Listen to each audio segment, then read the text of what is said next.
Now the Canadian police have accused Indian diplomats and consular staff of clandestine and criminal activities in the country hours after senior diplomats were expelled from both countries in an escalating geopolitical row. Speaking to reporters at a hastily organized press conference, the head of the Royal Canadian Mounted Police said that the force had evidence of agents acting on behalf of the Indian government engaging in extortion, intimidation, as well as harassment. Now, the Indian government has conveyed that India reserves the right to take further steps in response to the Trudeau government support for extremism, violence and separatists against India. So this is, it is Trudeau who is in fact doubling down on the attack, and also it is both the countries in that, tit for tat move in which they have gone ahead and expelled diplomats.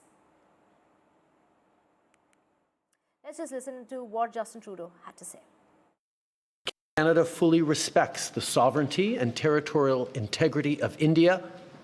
We expect the Indian government to do the same for Canada. And we have my colleague Vishal joining us. Vishal, take us through, this tit-for-tat move that we've seen as far as both the countries are concerned in regard to the expulsion of diplomats.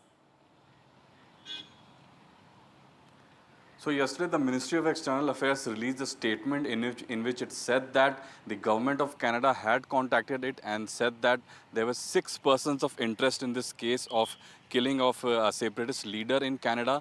The said leader is a citizen of Canada, so the Canadian government does not see him as a separatist leader. So these allegations were rejected by the Indian government yesterday, and these rejections and counter statements have been going on for the last 1 year now. So it started back in June when this incident happened, when Hardeep Singh Nijjar was killed in Surrey, Canada. That followed a spate of allegations from both the sides. Canadian government said that Indian officials were involved in the killing, and now this has reached the next level. The escalation has reached the next level. This is an all-time low between India and Canada as far as the relations are concerned.